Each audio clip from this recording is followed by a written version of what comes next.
আপনার ভিডিওতে copyright issue আছে কিনা ভিডিও আপলোড করার সঙ্গে সঙ্গে চেক করতে পারবেন। এখন ফেসবুকে একটা নতুন আপডেট এসেছে। এই আপডেট অনুযায়ী ভিডিও আপলোড করার সময় বা রিলস আপলোড করার সময় একটা নিচে নতুন অপশান যুক্ত হয়েছে, সেটা হচ্ছে কপিরাইট চেক।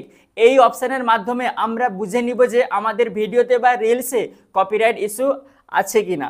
যদি এসে থাকে তাহলে সঙ্গে সঙ্গে 30 সেকেন্ডের মধ্যে আমাদের জানিয়ে দিবে ফেসবুক, এবং তখন আমরা ওই ভিডিও বা রিলসটাকে গিয়ে আপডেট করতে পারবো, মানে একটু কারেকশান করে। এই অপশনটা কোথায় তোমরা দেখতে পাবে আমি ভালো করে দেখিয়ে দিচ্ছি। যেমন আমি আমার ফেসবুক প্রোফাইলে চলে এসেছি। যদি তোমরা প্রোফাইলে কাজ করো বা পেজে কাজ করো, আমি দুটো জায়গায় তোমাদের দেখাবো। প্রোফাইলে যদি কাজ করছো তাহলে এখানে প্লাস আইকনে ক্লিক করে এখানে পোস্ট সেকশানে আসো, দিয়ে এখানে ফটো ভিডিওতে ক্লিক করে যে কোনো একটা ভিডিও সিলেক্ট করে নাও। তো ভিডিও সিলেক্ট করার পরে জাস্ট যেভাবে ভিডিও আপলোড করতে হয় নেক্সটে ক্লিক করো।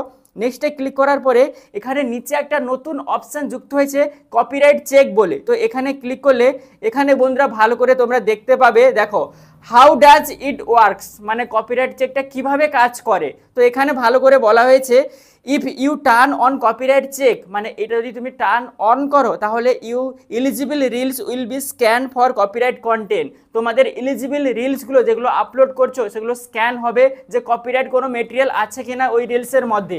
মানে যদি তুমি তোমার রিলসে কোনো কারোর ফুটেজ ব্যবহার করছো, কারোর কোনো ক্লিপ ব্যবহার করছো বা গান ব্যবহার করছো, তাহলে ওটা তো কপিরাইট ইস্যুর মধ্যে এসে যাবে। তো ওখানে ফেসবুক অটোমেটিক স্ক্যান করে তোমাদের বলে দিবে 30 সেকেন্ডের মধ্যে জাস্ট। তো এখানে বলেছে if copyright content is found, যদি কপিরাইট কন্টেন্ট থাকে তোমাদের ওই কন্টেন্টের মধ্যে, তাহলে your reel will be held for 1 hour to allow you to correct any issue before you reel is shown to others. মানে তোমাকে 1 ঘন্টা ফেসবুক দিবে ওই রিলসটাকে কারেক্ট করার জন্য। রিলসটাকে কারেকশান করে যে কপিরাইট মেটেরিয়ালটা আছে, কপিরাইট ইস্যুটা আছে, সেটাকে তোমরা ডিলিট করতে পারবে, দিয়ে পুনরায় ফেসবুকে তোমরা আপডেট করতে পারবে। এবং এটা তোমাকে 1 ঘন্টা ফেসবুক সময় দিবে, পরবর্তীতেও করতে পারবে, তখন তোমাদের ভিডিওতে কপিরাইট ইস্যু এসে যাবে। তারপরে বলা আছে before your reel is shown to others, মানে অন্যান্য ব্যক্তিদের দেখানোর আগে তোমাকে ফেসবুক জানিয়ে দিবে যে তোমাদের রিলসের মধ্যে বা ভিডিওর মধ্যে কপিরাইট ইস্যু এসেছে বা ফেসবুক একটা কপিরাইট মেটেরিয়াল খুঁজে পেয়েছে, যে তাড়াতাড়ি গিয়ে তোমাকে ওটাকে কারেকশান করে নিতে হবে, দিয়ে আপডেট করে দিতে হবে। তো এটাই ছিল বন্ধুরা কপিরাইট চেক। তারপর এখানে নিচে বলেছে what if I don't turn copyright check on, যদি আমরা কপিরাইট চেকটাকে টার্ন অন না করি তাহলে কি হবে।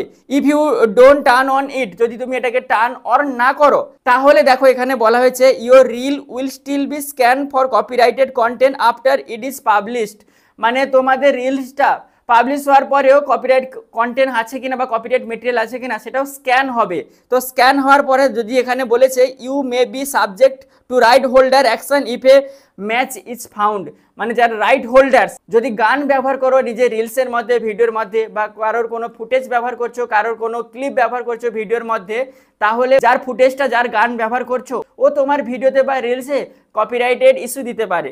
ফলে ওখানে কি হবে, যত টাকা ওই ভিডিও থেকে ইনকাম হবে, যদি তোমাদের পেজ বা প্রোফাইলটা মনিটাইজ আছে তাহলে সব টাকাই ওই রাইট হোল্ডার নিয়ে নিবে যার তুমি ফুটেজটা ব্যবহার করছো বা যার তুমি ক্লিপটা ব্যবহার করেছো। তো তার জন্য বন্ধুরা এটাকে সবসময় অন করে রাখবে। ফেসবুকে নতুন আপডেট এসেছে, তো এখানে দেখো চেক দ্য কপিরাইটেড ইস্যু, এটাকে অন করবে।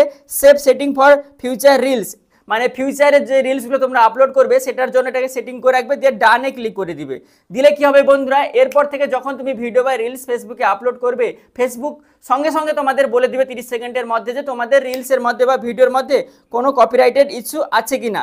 আর যদি এখানে লার্ন মোরে ক্লিক করো তাহলে দেখতে পাবে বন্ধুরা অ্যাবাউট পসিবল কপিরাইটেড ইস্যুতে your video or reel may be demonetise, তোমাদের ভিডিও বা রিলটা ডিমনিটাইজ হয়ে যেতে পারে যদি কপিরাইটেড ইস্যু এসে যায়। তারপরে বলেছে enable ad on your content and claim earning, people watching your video or reel will see ads and their right holder will collect and ad revenue, মানে যদি তুমি রাইট হোল্ডারকে ইনকামের জন্য সুযোগ দিয়ে দাও তাহলে যত টাকা ইনকাম হবে যারা তোমার ভিডিও বা রিলসগুলো দেখবে সব টাকায় ওই রাইট হোল্ডার, মানে যার তুমি ফুটেজটা ব্যবহার করছো ওই নিয়ে নেবে। Mute the audio is your video or reel will B muted, মানে তোমাদের ভিডিওর যে অডিওটা ওটা মিউট হয়ে যেতে পারে যদি তুমি গান ব্যবহার করে থাকো কারোর। তাহলে বন্ধুরা এই ধরনের কপিরাইটেড মেটেরিয়ালগুলো ব্যবহার করা যাবে না, মানে গান ব্যবহার করা যাবে না, কারোর ফুটেজ বা কারোর ক্লিপ ব্যবহার করা যাবে না নিজের ভিডিওতে। এটা ছিল বন্ধুরা প্রোফাইলের ক্ষেত্রে।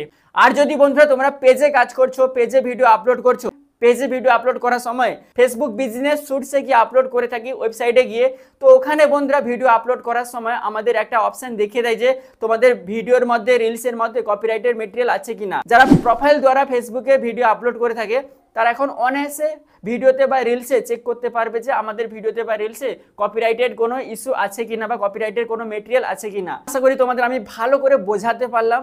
যদি কোনো প্রশ্ন এসে থাকে তাহলে এই ভিডিওর কমেন্ট সেকশনে কমেন্ট করে জানাতে পারো।